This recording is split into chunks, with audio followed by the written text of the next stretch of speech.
we made it. It's the less than 24-hour countdown till the release of Revolutionary Icons. And my name's Christy Paxton Wade.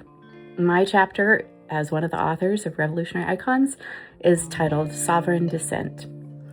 This chapter has been a long time coming, and I'm just beyond excited to be a published author for the first time. I've been writing since I was little, and being able to use my voice and be seen and be heard is something that I feel has always been a deep down desire. But life sometimes gets in the way. Sometimes the things that happen in life take you on routes that you couldn't predict or didn't plan for. Where I am now, I can say I understand the map, I understand the routes, and I have a lot more empowerment around the choices that I make.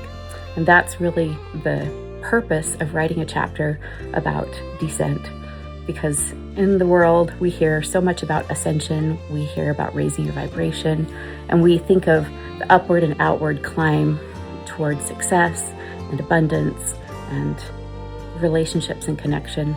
My path of going in and down and understanding and studying my inner world and inner journey has included my ancestors.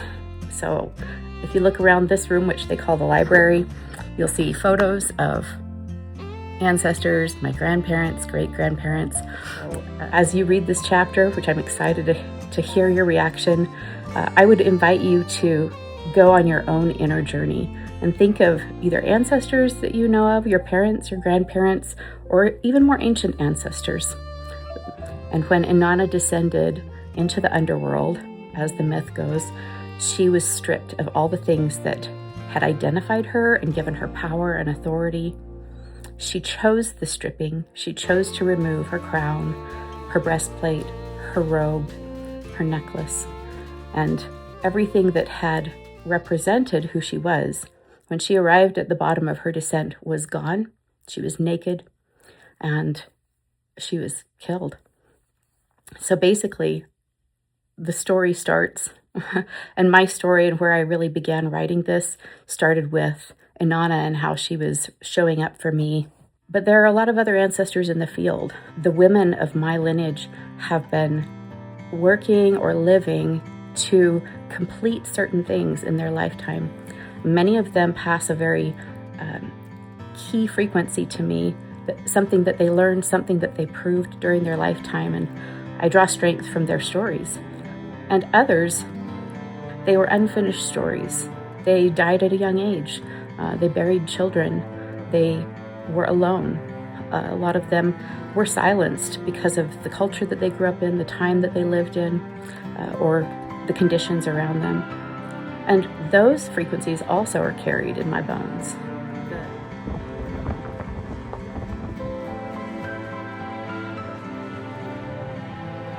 I'm visiting some ancestral grounds in Idaho this week. Here's the family.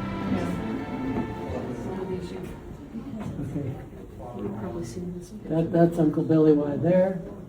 The tall, gangly guy is my grandpa Naren right there.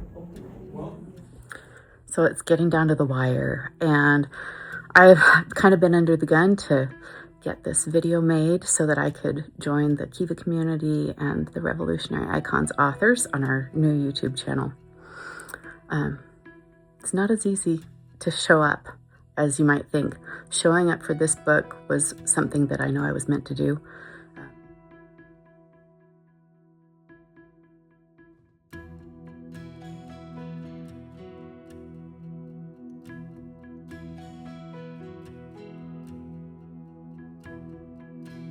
I just want to share what got me started on this journey, and that was the invitation to be one of the authors of Revolutionary Icons.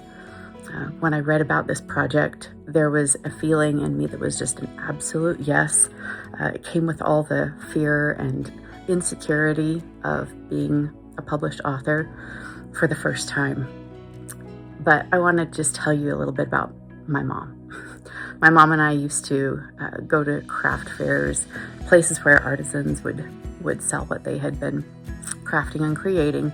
And it was always really important to us to see the value of something that was a really original work, something that was made by hand, something that was made from the imagination and the love of the crafter.